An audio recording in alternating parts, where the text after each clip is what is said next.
दोस्तों आज बचपन की बातें की याद आ रही है। आज है कहानी बचपन की। दोस्तों बचपन में क्या होता था कि गांव में हमारे यहाँ कौड़ा बढ़ता था। मतलब थोड़ी सी आग ठंड के सीजन में आग बार ली जाती थी। उसमें से सभी गांव के लोग, सभी गांव घर के लोग इकट्ठा होते थे और बढ़िया गप सड़ाका होता था। दोस्तों उसी आग से चना का भौरा पहुँचे थे। हम लोग भौरा बोलते हैं। भौरा दोस्तों समझते नहीं होंगे, हमारे बुंदेली भाषा में, बघेली भाषा में, सतना रीवा की भाषा में भौरा बोलते हैं। भौरा का मतलब होता है दोस्तों कंडे की आग जो होती है, गोबर का कंडा बनता है, कंडे की जो आग होती है उस आग से हम लोग चना को भूंजते हैं सोपड़े पे। दोस्तों जब उस आग से सोपड़े पे भूंजते हैं ना तो जबरदस्त तो फूट जाता है। और इसके बाद नमक या गुड़ के साथ में खा देंगे। और ख़ासकर बरसात के दिनों में दोस्तों ये क्या चना हो गया, महुआ का भोरकुंडा हो गया। भोरकुंडा दोस्तों आप नहीं समझेंगे। भोरकुंडे का मतलब है दोस्तों महुआ, जो महुआ जिसकी दारू का शराब बनती है, शराब भी बनती है दोस्तों। तो महुआ का मतलब ये होता है दोस्तों कि महुआ को हम लोग क्या करते थे, पहले भूंजते थे। अच्छा, चना जैसा भूंजते थे तो और ज़बरदस्त टेस्ट आता है दोस्तों। आग से जो चीज़ आती है तो दोस्तों उसका टेस्ट कुछ और बढ़ जाता है। तो हम लोग महुआ को भी भौरा जैसा भूंज देते थे और भूंज के बढ़िया से साफ करके फटक के रख देते थे दोस्तों। जैसे रखते थे तो टाइट हो जाता, कड़क जिसको बोलते हैं। अलसी भूंज लेते थे, थोड़ा सा चना तो भूंज ही लिए, थोड़ा गेहूँ भूंज लेते थे दोस्तों, चारों को मिला के। और हमारे यहाँ मूसर होता था, क्या बोलते हैं उसको, कूटने के लिए। उसको फिर कुटाई होती थी दोस्तों। घान जैसा होता है ना दोस्तों, तो घरों में काड़ी होती है। अभी तो काड़ी का सिस्टम हमारे हिसाब से धीरे धीरे संपूर्ण रूप से ख़त्म ही हो गया, क्योंकि आजकल लेडीज कोई वो काम करना नहीं चाहती है। लेकिन दोस्तों जो आनंद काड़ी से कूटा हुआ नाश्ते में होता है वो मशीनों से कूटे हुए से नहीं होता। तो दोस्तों क्या करते थे, महुआ, चना, अलसी भूंज के, आग में भूंज के या कि तवे में भूंज के, और थोड़ा सा गेहूँ, चारों को मिला के दोस्तों जब कूटते थे ना तो चारों बढ़िया बारीक हो जाता था।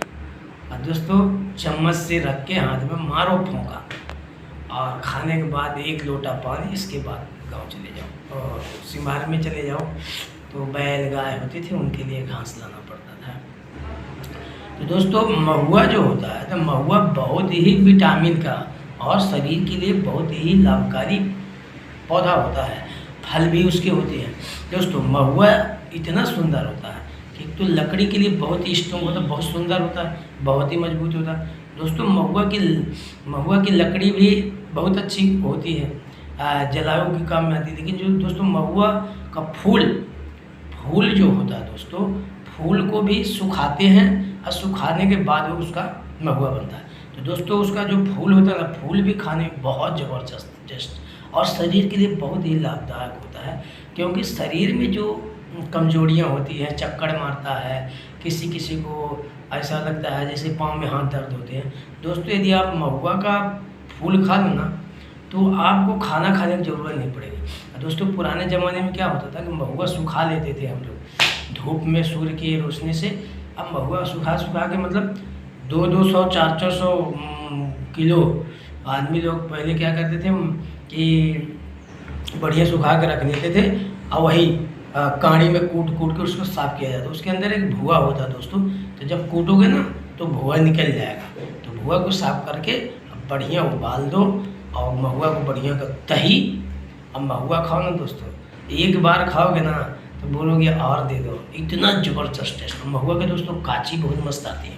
काची कहेंगे कैसे, उसको कोई बोलता है मालपुआ भी बोलता है दोस्तों, मालपुआ भी बोला जाता है। काची आटा से भी बनती है दोस्तों मालपुआ। और दोस्तों जो कौड़ी होती है गुजराती में तो उसको वो बोलते हैं समोसा, हमारे यहाँ उसको बोलते हैं सिंघाड़ा।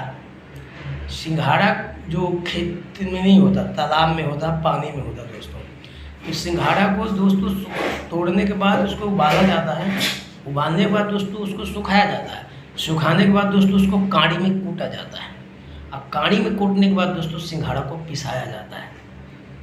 तो दोस्तों जब वो आटा जैसे बनता है ना, तब वही महुआ का रस उबाल दो।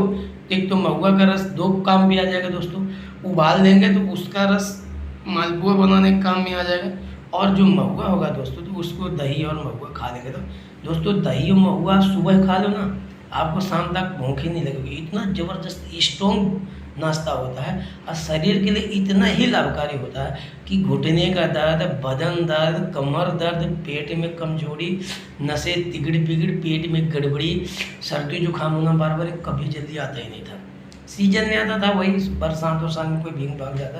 अन्यथा दोस्तों जो महुआ खाता ना, उसका शरीर लोहा जैसे हो जाता है। जैसे महुआ का पौधा, महुए की लकड़ी में कीड़ा जल्दी नहीं लगता है, उसी तरह वो आदमी कमजोर नहीं हो जाता। तो दोस्तों महुआ का तो अच्छा, महुआ की महुहरी भी बनती है। अब दोस्तों बोलेंगे महुहरी कैसे बनती है? तो दोस्तों जो महुआ उबाल देते हैं, तो महुआ उबालने के बाद जो उसका रस बचता है, तो रस से आटा गूंजा जाता है और आटे की उसी से पूड़ी निकाल दी जाती है। दोस्तों इतनी ज़बरदस्त महुहरी पूड़ी होती है।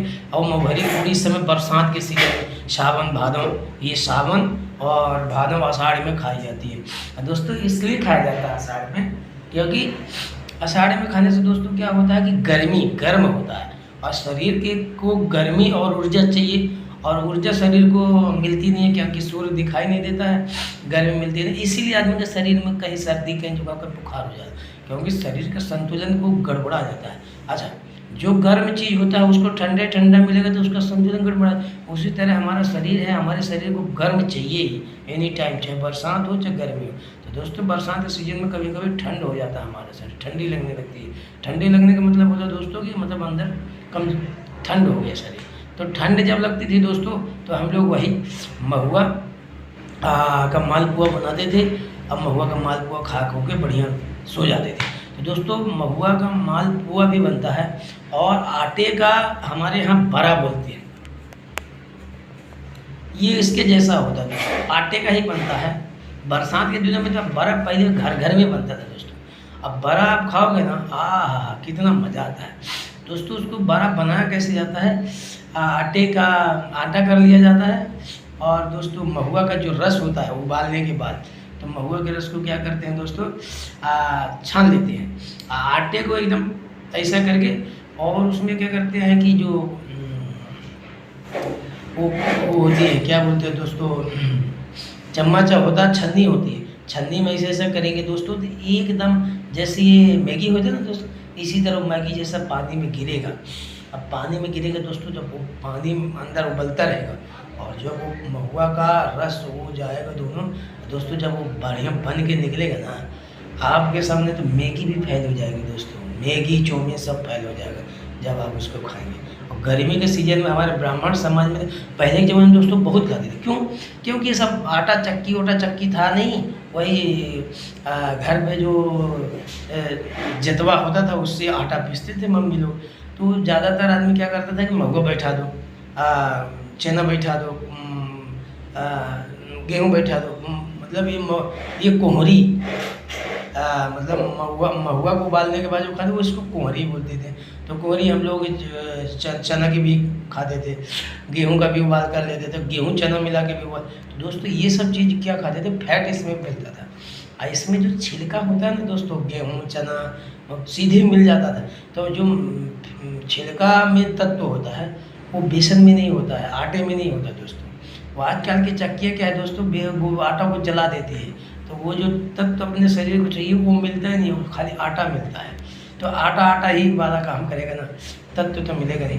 तो दोस्तों सब कोई बरसात के सीजन में बढ़िया महुआ खाइए, महुहरी खाइए, लाटा खाइए, और दोस्तों भोरकुंडा बनाइए उसी का बढ़िया गोल गोल। और दोस्तों कई प्रकार के आइटम महुआ के बनते हैं, लेकिन आजकल तो लेडीजें बनाना नहीं चाहती हैं, पति बच्चों की सेहत की रक्षा नहीं करना चाहती हैं, सभी होटलों में जाती हैं सड़ा खाना खाने के लिए। दोस्तों मैं संडे को जब ड्यूटी से निकलता हूँ तो देखता हूँ कि होटलों में एकदम लाइन लगा रहता है। अब पढ़े लिखे लोग ज़्यादातर उनका दिमाग बेंड हो जाता है।